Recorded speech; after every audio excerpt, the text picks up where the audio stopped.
Bonsoir à tous, chers téléspectateurs de My Media Prime. Bienvenue à ce numéro de Prime Sport sur My Media Prime Télévision. Ce soir, nous allons consacrer l'édition aux Jeux Olympiques avec deux athlètes camerounais sur les 6 déjà out de la compétition.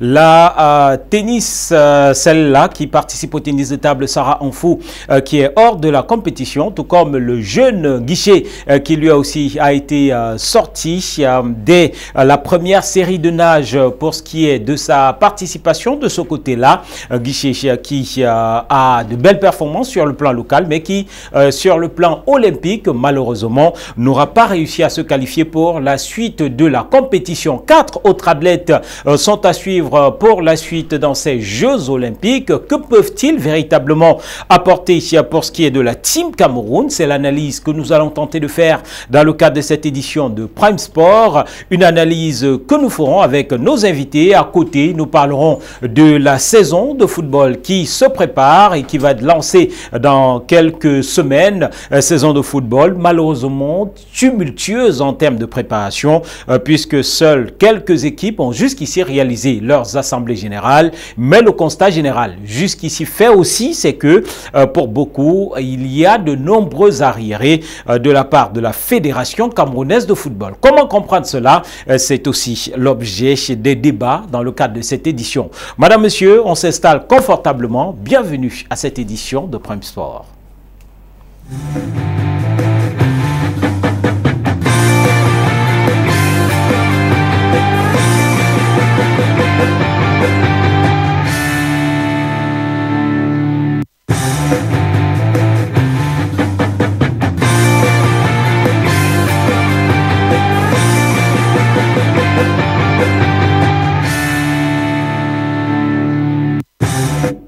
Et pour développer les actualités que nous avons présentées chez Madame Monsieur, nous sommes en compagnie de Maître Eboudé, qui est multicasquette comme certains que nous avons l'habitude de présenter sur ce plateau. Maître Eboudé, qu'on retrouve notamment au judo, au kabaddi et dans plusieurs disciplines sportives. Maître Raissa Eboudé, bonsoir à vous et bienvenue. Bonsoir, bonsoir. C'est un plaisir pour nous de vous retrouver. Maître Raissa, on dirait, ça va? Oui, ça va, le plaisir est partagé. Après plusieurs rendez-vous manqués, je suis heureuse d'être avec vous ce soir. Voilà, heureux aussi à notre niveau de vous retrouver. Patrice Billot, bonsoir et bienvenue. Merci, bonsoir Eric Martial, bonsoir à tous les téléspectateurs. Un plaisir de retrouver la grande famille My Media Prime. Voilà, et ici on va dire bonsoir tout aussi à Rodrigue Diki qui auréolé de son diplôme obtenu du côté de l'INJS. Vous savez, la semaine dernière, nous étions du côté de Yaoundé pour la production de cette émission et on a profité pour se rendre du côté de l'Institut national de la jeunesse et des sports. Les portes nous ont été grandement ouvertes par le docteur Samuel Bouffe pour la sortie de la 2e promotion de l'école des métiers de sport de ce côté-là.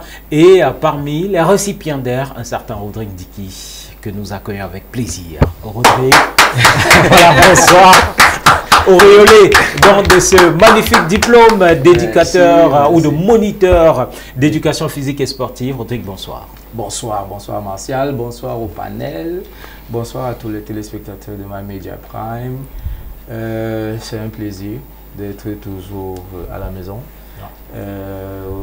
Beaucoup de casquettes. Aujourd'hui, moniteur d'EPS. Produit de l'école de métier de l'INJS. Ouais. Voilà.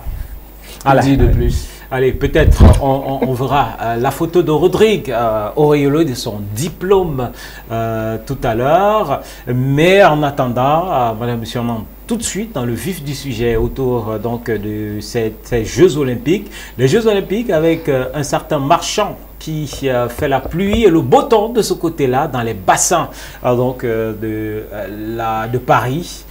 Léon Marchand, c'est le phénomène. Patrice Billot, déjà 3 métaux en or pour ce nageur français. C'est véritablement l'événement. On a connu un certain Michael Phelps. On a l'impression de vivre une sorte de réincarnation. Bon, mais peut-être pas réincarnation parce que Michael, lui, il est encore vivant. Et hier, je suivais les commentaires et je crois que Phelps a eu l'occasion de travailler avec Marchand. Et ce qu'il fait aujourd'hui n'est pas le fruit du hasard. C'est-à-dire qu'il est allé à la bonne école, il s'est laissé...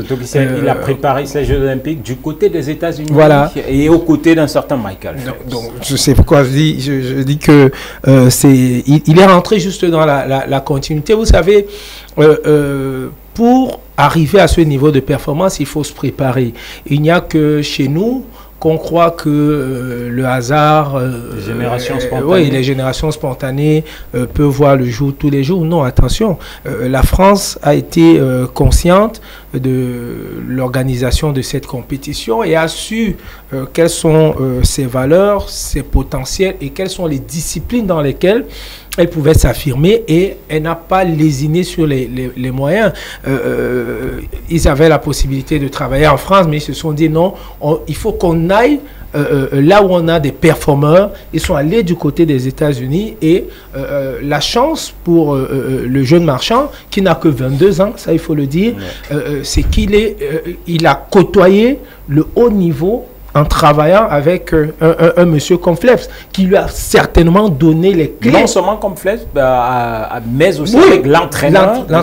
Voilà. Donc en fait, en dehors de son staff, c'est-à-dire, vous savez, le coach Ndiki qui est là peut mieux nous expliquer ça, parce que vous pouvez avoir votre staff technique et autres, mais derrière, il n'y a que les conseils.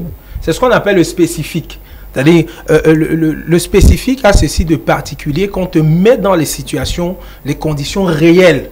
C'est-à-dire qu'un gars qui a été, dans le cadre, par exemple, de la natation, dans les bassins, il peut t'expliquer un certain nombre de choses, il peut te dire, il y a la sensation.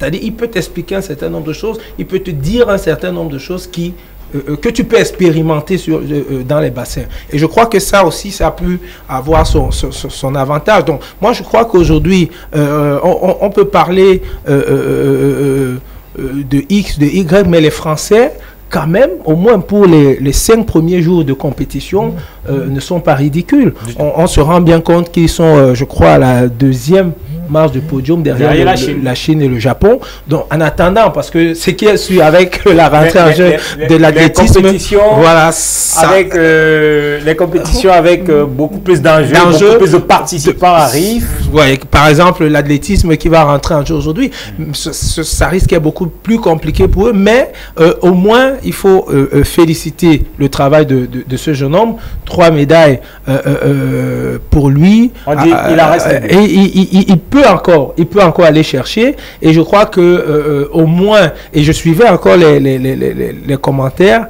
des Français hier, ils disaient que Marchand à lui seul vaut plus que plusieurs nations. Voilà. Donc, le Cameroun compris. Alors, c'est pas faux. Voilà. Rodrigue Ndiki, ce phénomène, vous le regardez, vous l'observez, vous pensez en termes de potentialité, il y a encore des choses possibles avec lui. Il y a des choses possibles, mais il faut déjà dire qu'il a été programmé pour ça. Son papa était nageur. Oui. Je crois champion d'Europe. Il a fait les Jeux Olympiques à Tokyo. Oui, il 2021. Voilà. Et lui-même, il dit, après cette place, il a écrit à des universités aux États-Unis, et c'est une université qui a répondu, celle dont le coach de Phelps est l'entraîneur principal. Ouais. Donc, vous voyez qu'un papa nageur, il a appris à nager très tôt, il a été préparé à la compétition très tôt, mais aujourd'hui, il est dans les meilleures conditions pour être le meilleur. Et il a fait quelque chose d'extraordinaire, c'est qu'il a 2 médailles d'or le même jour. Oui, ce que le même coach a dit qu'il avait refusé à Phelps de faire, mais il a vu en Léon le potentiel de le faire en l'espace de 2 heures. 2 heures. Il a fait 2 médailles. Et le premier jour, quand il gagne le 4x400 mètres, on lui demande est-ce qu'il aura 5 sur 5. Il a dit tout ce qu'il est venu faire, c'est s'amuser. Donc, ce sont les autres qui lui mettent la pression de 5 médailles d'or, mais lui, c'est qu'il est venu s'amuser, et c'est ce qu'il retient dans l'enseignement qu'il a eu aux États-Unis. On lui a appris à nager et à prendre plaisir, et surtout que s'il a perdu, c'est pas grave. C'est pas grave du tout. Alors, Maître Raissa Iboudé, vous aussi, vous suivez les performances de ce dernier. Est-ce que pour vous, c'est le coup d'éclat de ce début des JO? En fait, je suis aussi les performances de natation, mais permettez-moi d'être un peu féministe. Juste un instant, oui, on parle bien de Marchand et autres, mais on a oublié d'évoquer cette jeune nageuse McIntosh qui a gagné 4 fois 100 mètres lait. Franchement, j'ai été émerveillée parce que c'est une jeune fille de 16 ans, je crois, et celle qui était à la deuxième place, c'était une américaine, 20 ans. Moi, je trouve que c'est l'occasion aussi de se poser toujours les bonnes questions. Il faut préparer les athlètes tôt. Ça ne vient pas, ce n'est pas une histoire qu'on raconte. Oui, voilà, le mec qui précise, son père était nageur, il a commencé tout. C'est comme ça qu'on prépare les athlètes. Donc, on a tout à copier parce que ces JO nous amènent à comprendre que nous sommes vraiment en arrière. Donc, il faut qu'on copie le bon exemple. Et si on veut que nos nageurs fassent les mêmes performances, on doit faire la même chose, commencer tôt, avoir même des bassins olympiques. Un peu dans chaque quartier, est-ce qu'il y en a? Quels sont les bassins olympiques au Cameroun? On va en parler. On va parler. Pour aller à la suite de ce que Maître disait, l'Ukraine, en judo, a amené une petite fille de 15 ans.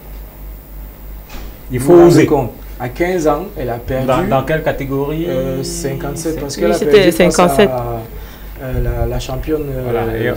Et on va Rodrigue avec son diplôme. Alors, bravo. Alors, on va du côté de Sydney, puissance 4. Sydney en Australie. Sylvain, bonsoir.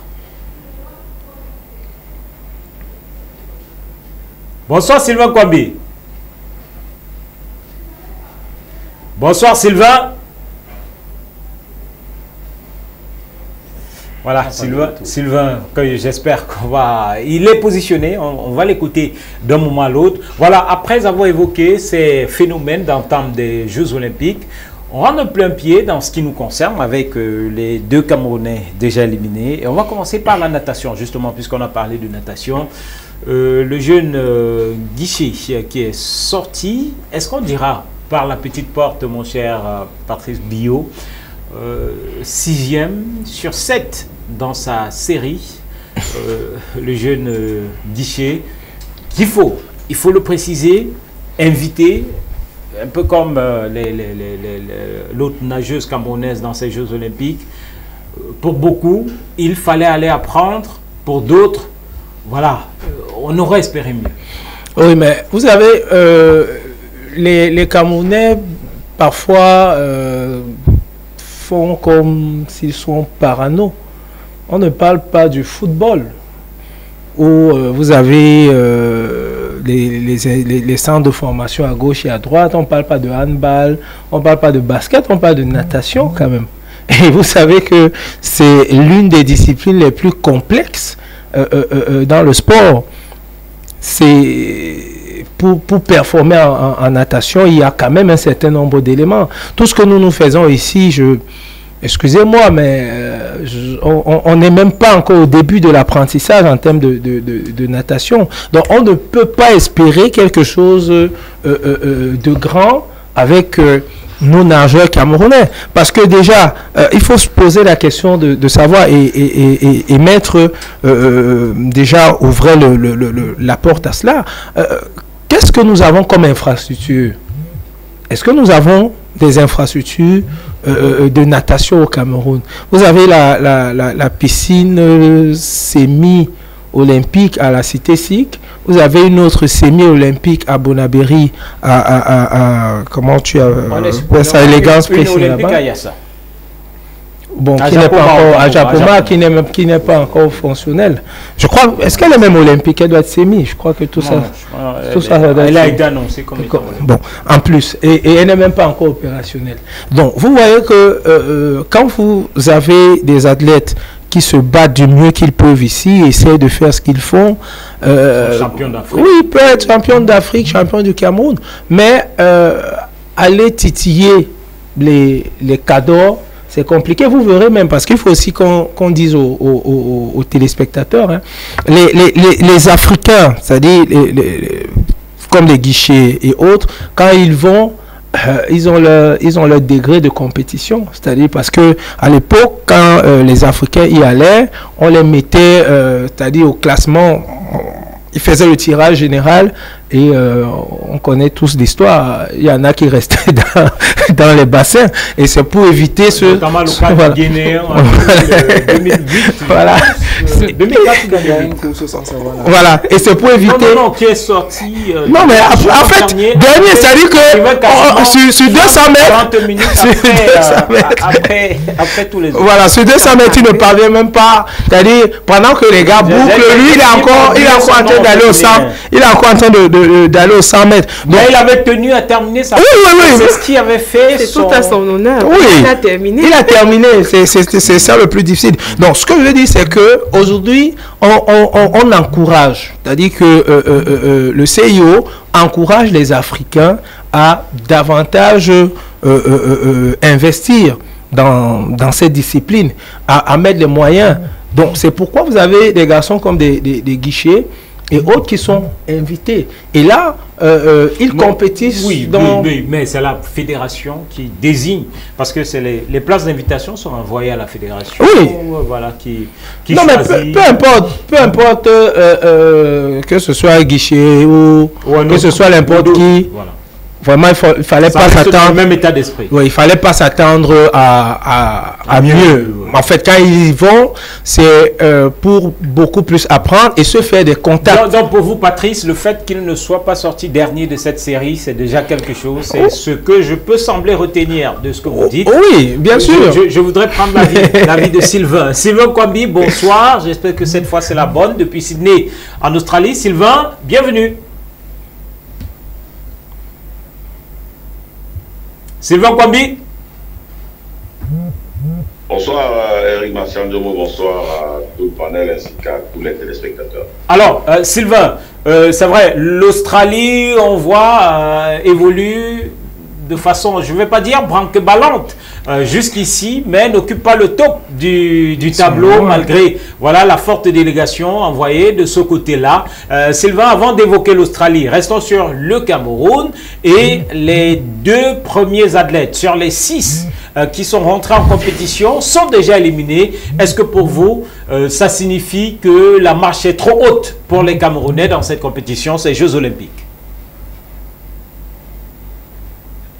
Bon, ça dépend du goût par lequel on le prend. Les Jeux Olympiques, c'est un peu une sorte de croisée de chemin entre tous les meilleurs athlètes au monde, tant sur les sports collectifs qu'un peu individuels. C'est vrai que dans les sports individuels, c'est beaucoup plus des catégories jeunes. Mais pour les sports individuels, c'est la croisée de chemin de tous les grands athlètes dans le monde. Et vous voyez que chacun a 4 ans pour se préparer pour cette échéance-là. Et c'est le lieu pour chaque athlète et surtout pour les pays parce que on regarde simplement l'aspect sport, mais il faut simplement dire que c'est également le lieu pour les pays de démontrer toute leur puissance sur pratiquement tous les domaines.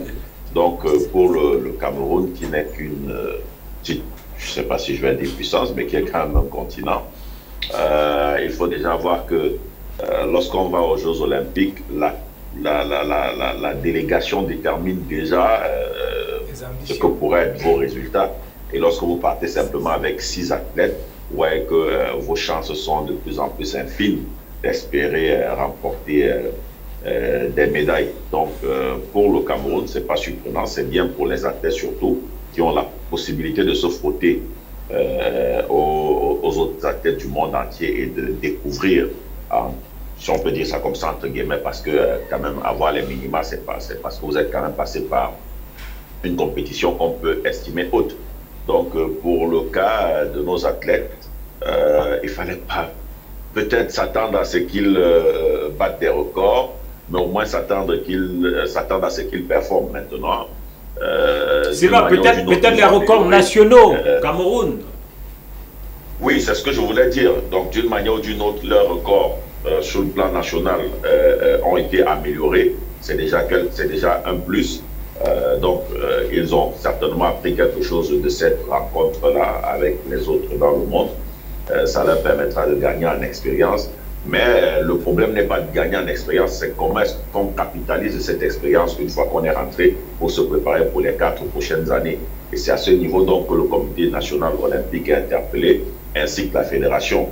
si du côté de la fédération, on essaye tant bien que mal, malgré la modestie des moyens, de faire quelques petits efforts pour permettre à ces athlètes d'avoir et des compétitions, dans une bonne mesure des stages sur le plan international pour essayer de se préparer, on n'a pas le sentiment que du côté du comité olympique, c'est beaucoup plus le cas. D'ailleurs, pour qu'on ait simplement 6 athlètes, on a évoqué là une restriction de budget pendant qu'on se déplaçait avec une délégation de plus d'une quarantaine de personnes. Donc, on se pose bien la question de savoir, finalement, les Jeux Olympiques sont beaucoup plus une sorte d'exhibition administrative qu'une compétition pour faire valoir le dynamisme du sport camerounais. Parce que dans les 6 athlètes, ouais, qu'on est représenté que sur pratiquement à peine 4 disciplines.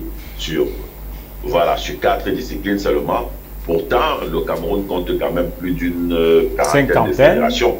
Donc, voilà. Qu'est-ce qui peut justifier qu'on n'ait que 4 disciplines représentées sur une cinquantaine de fédérations, quand on se souvient quand même qu'en 2000, on était représenté sur plus d'une dizaine de disciplines. Ça veut dire que sur le plan du mouvement sportif camerounais, est-ce qu'on a régressé parce qu'il n'y a pas suffisamment d'athlètes de haut niveau, ou alors c'est simplement parce que la politique ne suit pas? De la modeste expérience que j'ai, on a bien le sentiment que c'est la politique sportive qui ne semble pas suivre. D'ailleurs, la quasi-totalité des fédérations sont en crise et à côté de ces crises-là, on ne peut donc pas s'attendre à des résultats. Voilà, on ne peut pas s'attendre à des résultats, mon cher Sylvain Kwambi, selon votre analyse au regard de cette situation. Est-ce que pour le cas Sarah Amfou, on sait qu'elle généralement se prépare à l'extérieur, Maître Aïssa Iboudé, son contexte peut sembler quelque peu différent. Elle a décidé, après son élimination au 2e tour au niveau du tennis de table, de raccrocher. Mais le problème est posé, il est celui de la prise en charge, de l'encadrement, de l'accompagnement. Ça reste un vrai problème. Oui, c'est un problème vraiment criard pour le Cameroun parce qu'un athlète a besoin d'être dans une sorte de cocon. Ça veut dire que du côté de l'administration, il est encadré, du côté de son staff, il est encadré. Parce que quand on voit les autres pays, c'est le jour et la nuit. Nous, on a toujours l'impression d'être comme des petits orphelins. Donc, c'est vraiment difficile. Comment avoir des performances extraordinaires quand nous-mêmes, notre vie ne l'est pas? C'est très compliqué. Qu'est-ce qu'on doit faire? Qu'est-ce qu'on peut faire? Tant que l'encadrement ne se fait pas, c'est difficile. Les conditions sont extrêmement difficiles. Voilà. Même si j'aurais pu vous proposer de regarder un reportage réalisé par nos confrères de France 2, dans lequel on démontre que ce n'est pas que l'apanage, ce n'est pas qu'un problème camerounais. Voilà, parce que dans ce reportage, on voit des athlètes français qui parlent de gagner 500 € tous les mois et qui disent, voilà, s'il faut que sur une Olympiade, qu'ils se consacrent uniquement au sport en vivant de ces revenus complètement limités, ça ne va pas être possible. Ça va pas être possible. Et surtout que ça ne va pas être possible de faire un plan de vie s'il faut compter là-dessus. Ça veut dire quelque part que c'est aussi un problème général. Oui, c'est un problème. Surtout que ce n'est pas tout le monde, Maître Aïssa Iboudé, qui va finir champion. Exactement, c'est un problème général. Et on ne doit pas aussi oublier qu'il y a de la politique et des politiques financières dans ces sports. Parce que disons, nous, quand on fait le sport, on ne le fait par passion. Mais il y a un sport en particulier qui, lui, bénéficie de beaucoup de financement. Qui est le football. Qui est le football. On ne va pas entrer dans les méandres des financements du football, mais disons-nous la vérité, pour faire vraiment le sport, même si c'est en France, au Cameroun, c'est d'abord une passion. Et il faut savoir mettre les pieds dans un bon cadre pour pouvoir évoluer et construire sa vie dans le sport. Ce n'est pas évident. Voilà, c'est pas évident. Alors, Maître Ndiki, sur cette question du financement, de l'accompagnement, de l'encadrement, ça va rester un épineux problème parce que Sarah Amfou dehors, guichet dehors, ça risquerait d'être rangé au calendrier grec et très vite on va passer à autre chose et on va recommencer à parler de tout cela dans 4 ans quand nous serons à l'approche de Los Angeles, des États-Unis autant. On est d'accord tous ici que c'est un problème politique. Il y a un sport qui est le plus favorisé ici, ou dans notre pays, nous le savons. Et tout à l'heure, vous avez parlé des athlètes français qui parlent de 500 €. Et ils ont même ces 500 €. Regardons dans notre cadre et dans notre réalité. Il y a une compétition à Yaoundé. On a un potentiel à Tcham. Il a une ligue. Mais la ligue ne va pas l'accompagner. Le gars va payer son transport de sa poche. Alors qu'on regarde quelques images de Sarah Amfou, oui. Voilà, l'athlète qui a remporté son premier match et puis qui a perdu le deuxième. Sarah et qui par la suite a raccroché. Voilà. Nous voulons faire des résultats. Nos athlètes appartiennent à des parents. Ils sont des parents. Et les parents investissent la majorité pour l'école. Maintenant, on fait du sport passion. On a une compétition et on dit qui va nous payer le transport. Parce que la grande majorité des parents ne voient pas l'intérêt pour un enfant de faire le sport. Il faut se dire la vérité, on encadre les enfants tous les jours. Beaucoup le font par passion. Ils ne sont pas accompagnés par les parents. Ils doivent payer le transport aller-retour. Je prends, ou en prenant même le cas d'ici à Douala, il faut aller à Yaoundé, prévoir son agent de transport aller-retour, prévoir là où dormir. Généralement, on coach entre nous, celui qui a une grande maison, fait dormir les autres. Et après, tu fais champion du Cameroun. Qu'est-ce que la fédération te donne pour te récompenser? Rien. Rien. Ou qu'est-ce que le comité olympique? Non, laissons d'abord le comité olympique. Restons dans la fédération. J'ai payé mon transport au bas mot 4 000 parce que maintenant le transport est 4 000. Donc j'ai 8 000 aller-retour avec les déplacements. Taxi et tout le reste, on est dans 10 000. On est dans 10 000. Avec mon casse-croûte, 12 000. 15 000. 15 000. J'ai eu une préparation intense avant de venir. J'ai bagarré, parce que je parle de sport de combat, j'ai fait 3-4 combats. Je suis champion du Cameroun à la fin de la journée. On me donne l'équivalent d'une médaille qui ne coûte pas 1 500 francs. Et puis je rentre. Quel est le parent qui va encourager l'enfant à y aller la prochaine fois? Je peux continuer. Voilà. Alors que les fédérations ont le devoir d'aller vers des sponsors. Les équipes, le ministère subventionne les équipes nationales. Mais avant d'être à l'équipe nationale, il y a des championnats, il y a des éliminatoires. Qu'est-ce qui motive un athlète pour qu'il aille chercher sa place? Maintenant même, quel est le statut de l'international au Cameroun? Parce que quand on est champion départemental, régional, dans les autres pays, on a une subvention mensuelle sur une période, sur 1 an. Le champion départemental en France, il a quelque chose qui lui permet de continuer au moins de payer sa salle de musculation ou de payer son transport pour aller. Maintenant, s'il en veut plus, c'est pour ça que vous voyez que beaucoup d'athlètes font des appels. Non, j'ai vu dans ce reportage justement les athlètes qui cherchent des sponsors. Voilà, il faut aussi qu'on éduque nos entreprises. Nos entreprises ont des obligations citoyennes. Il ne faut pas seulement que les maires organisent les matchs de football à leur nom pendant les vacances de fin d'année. Les mairies peuvent sponsoriser des athlètes.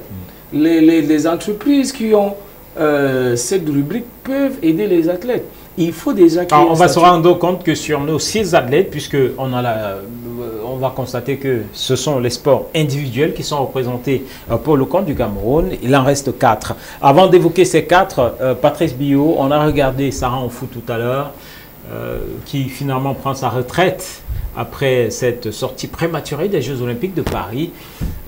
Pour vous, c'est une sorte de dépit pour Sarah? Bon, non. Puisqu'il faut dire qu'avant et même à l'entame, on a suivi les bruits de casserole comme quoi, voilà, elle n'était pas contente, elle aurait espéré un certain type d'accompagnement dans la préparation et tout, voilà, des choses qui ne sont pas forcément venues. Elle l'a dit, tout le contraire, par exemple, d'Emmanuel Essémé, qui lui a magnifié le gouvernement pour l'accompagnement depuis un certain nombre d'années. Non, après faut pas mettre les deux sur la même échelle. Essémé aujourd'hui bénéficie d'une bourse qui lui permet d'avoir un certain encadrement. Encore que cet encadrement n'est pas le top des tops. On a vu ce qui s'est passé lors du récent championnat d'Afrique d'athlétisme organisé par le Cameroun, c'est-à-dire la meilleure performance continentale dans son pays, incapable de terminer sur la plus haute marche du podium. C'est un cuisant échec. Bon, heureusement, lui, connaissant les réalités du pays... Avant d'évoquer son cas, oui, c'était la parenthèse, oui. sur Sarah. Oui, en fait, je disais que lui, connaissant les réalités du pays, il peut mieux apprivoiser un certain nombre de choses, contrairement à Sarah, qui, elle, est de l'autre côté et qui, par amour pour le drapeau national, n'hésite pas à venir compétir pour le Cameroun. Il faut dire que la situation qu'elle a connue a été vécue par plusieurs autres athlètes. Hein. On a le cas comment tu l'as, Françoise Bango. Il y a l'autre qui est aujourd'hui au Portugal, la lanceuse Auréole. Donc ils sont nombreux qui je crois que même dans le judo on a également eu des athlètes qui ont fait face à ce genre. Donc vous voyez que chez nous au Cameroun, et le coach Diki parlait d'un problème de politique. C'est un problème de politique parce que quand vous avez des valeurs, vous devez pouvoir les mettre en avant. Vous devez pouvoir leur donner le minimum. Parce que tu as fait un parallèle entre la situation des Français et la situation... Non, un fou en France. Oh non. Non. Il y a des gens, il y a des Camerounais qui te diront je préfère être fou en France que d'être normal au Cameroun. Mais c'est parce que même comment on dit ça, la société, l'environnement dans lequel tu es te permet un certain épanouissement. On se souvient de l'époque où les Libyens faisaient grève dans les universités parce qu'il y avait défaut de parking, alors qu'à l'université de Douala, les gars n'avaient même pas les toilettes. Donc, vous voyez un peu, pour dire que il y a des réalités de part et d'autre. Maintenant, Nana peut être déçue. Moi, je crois que pour avoir suivi quand même on va dire quoi, ces déboires ces dernières années, elle doit être forcément déçue par, on va dire quoi, le manque d'accompagnement, le manque d'engagement de l'État vis-à-vis d'elle. Et je suis sûr qu'elle ne prend pas sa retraite parce qu'elle le souhaite vraiment. Elle prend sa retraite parce qu'elle se dit, voilà, Myanmar, ça ne sert à rien de continuer dans ces conditions si on ne voit pas la motivation. On a vu Françoise, double championne olympique, par dépit, aller compétir pour la France. Je ne sais pas si vous pouvez imaginer quel est le message que cela peut traduire. Donc, c'est la même chose aujourd'hui. Quand on a un pays comme le Cameroun qui bénéficie de 2 invitations du CIO pour une discipline comme la natation, mais qu'est-ce que nous on fait derrière? Qu'est-ce qu'on peut mettre en œuvre pour que demain, on n'est plus des figurants? Moi, j'étais, pendant que vous étiez en train de parler, je regardais un peu les performances du jeune Guichet qui, il faut rappeler, tu l'as dit, 6e sur 7 dans sa catégorie de préliminaire et il est bien loin. C'est-à-dire qu'il est à 9, il est à près de 10 secondes sur le premier. Vous voyez que c'est énorme quand même. 10 secondes en natation. Une seconde. Donc, vous voyez que ce sont des choses qu'on devrait pouvoir améliorer. Se dire, ok, si on a des garçons comme ceux-là, qu'est-ce qu'on peut mettre en œuvre? Quelles sont les politiques qu'on peut développer? Et à ce niveau, si on l'a fait pour SME, ça veut dire qu'on peut le faire pour beaucoup d'autres. Oui, mais et ça permet, il faut la volonté. Et ça permet de se projeter sur la suite. Et la suite, c'est l'entrée en lice des autres Camerounais, notamment donc Emmanuel SME, Sampi du judo. Je sais que Maître Raissa Ibodé attend patiemment la sortie de cette judo 4. En fait, on peut peut-être préciser, si tu le veux bien. Oui, donc, on a des garçons comme Emmanuel Essémé, on a Anfou, on a Sopi, qui étaient jusqu'ici bien. Bon, Anfou, c'est compliqué. Donc, actuellement, on a juste Sopi et Essémé qui sont qui ont été accompagnés à la mesure des moyens de l'État. Et qui sont nos seuls véritables espoirs. Bon, voilà Linda Angounou, si sa famille voilà, elle ne sera pas très contente. Oui, bon, non, c'est espoir de médaille aussi, Linda. Mais voilà, on espère. Peut-être pas mieux que les autres. On espère, on espère. Alors, Sylvain Kwambi, sur les 4 restants, quels sont pour vous les gros espoirs, les 4 Camerounais encore en lice dans ces Jeux Olympiques?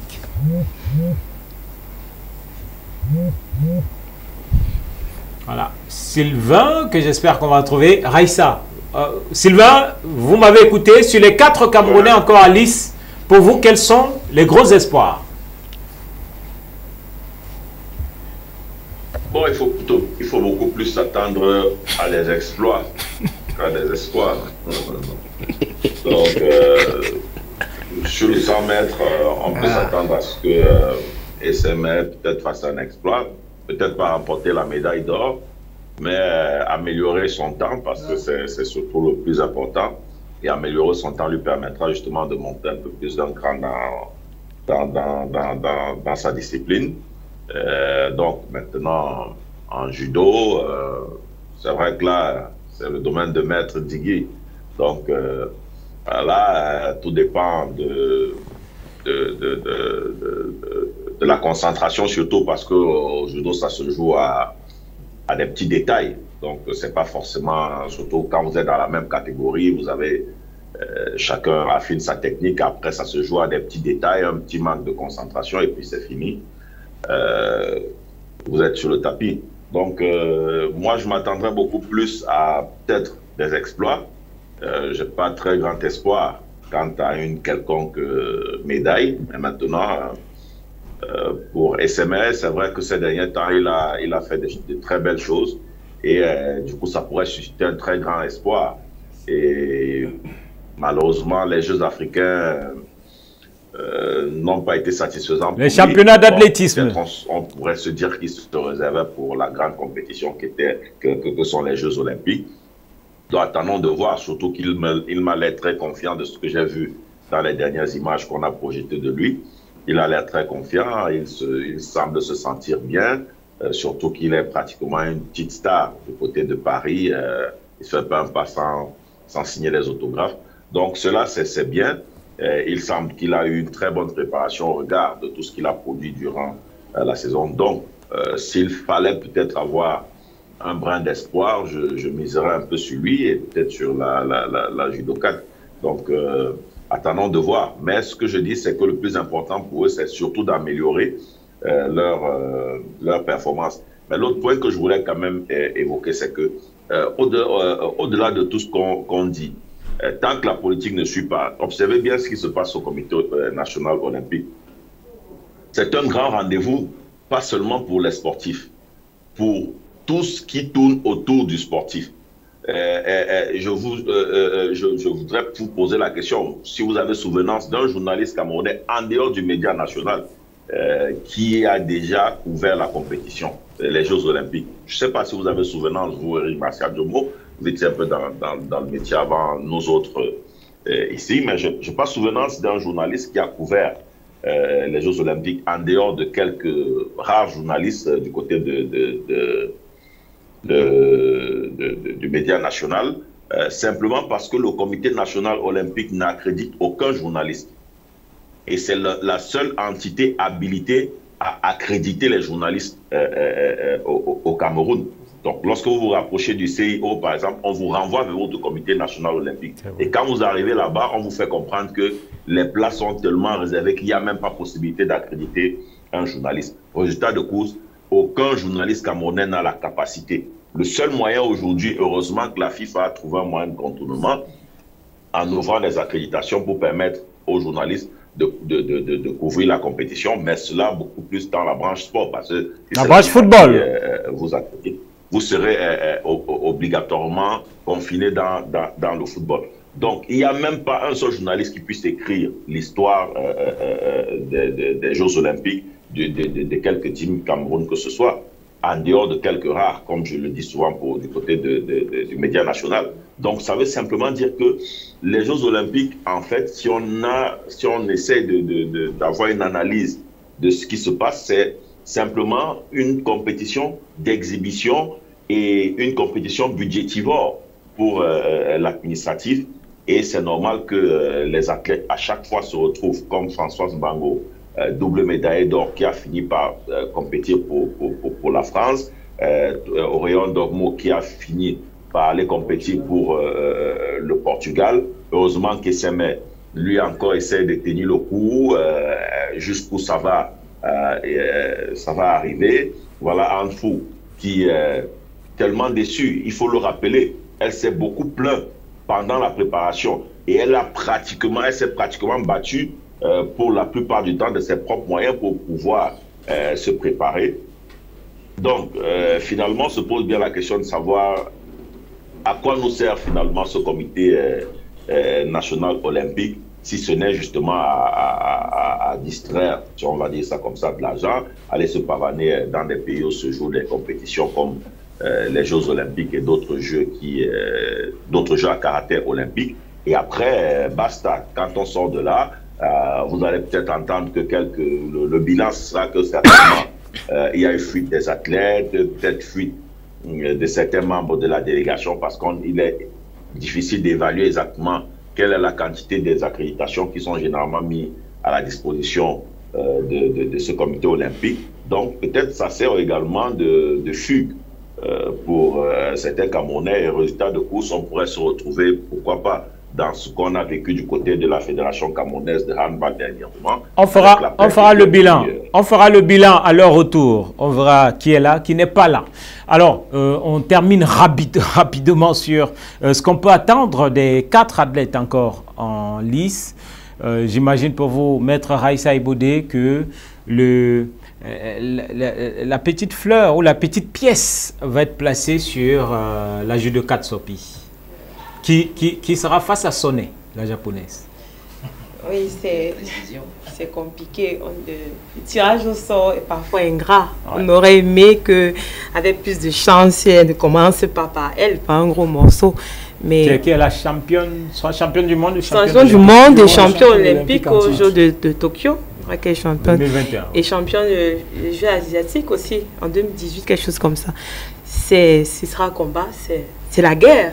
Elle part en guerre. Face à la championne d'Afrique aussi. Oui, elle part en guerre. Donc, elle est là pour bagarrer et ça va se bagarrer. Maintenant, la suite, mon père a souvent l'habitude de dire qu'il y a une douce incertitude au sport. C'est sur ça qu'on va s'arrêter et voir le combat et la supporter du mieux qu'on pourra. Parce qu'elle le mérite.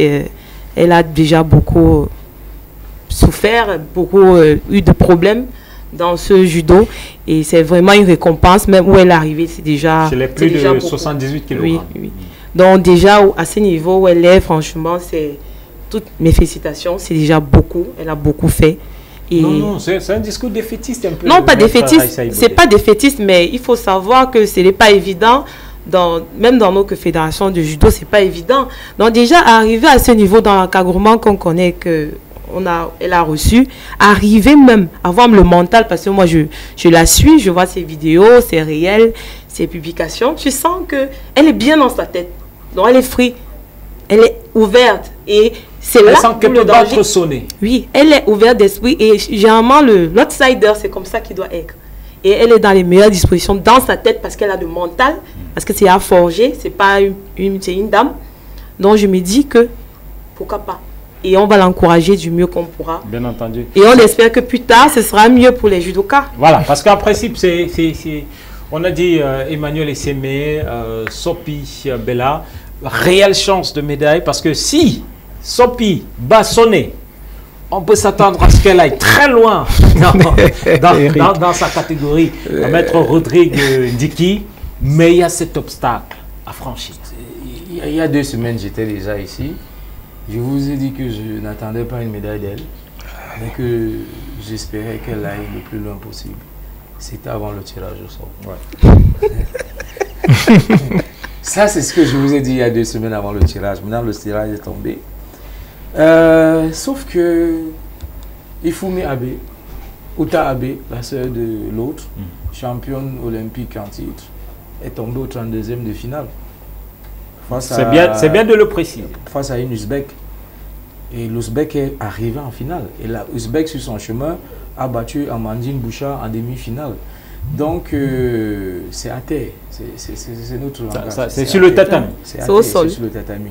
Donc, si une Uta Abe qui fait un judo champagne peut perdre, Soné peut perdre. Si des Françaises ont battu des Japonais, pourquoi pas Sopimbela? Et il faut dire que Sopimbela pèse plus que Soné. Et Maître Baudel l'a dit tout à l'heure, Richel n'a rien à perdre. Et c'est ça le danger pour la japonaise. Elle a la pression de la championne, mais Richel n'a rien à perdre. Et Richel vient avec des stats qui vont en sa faveur.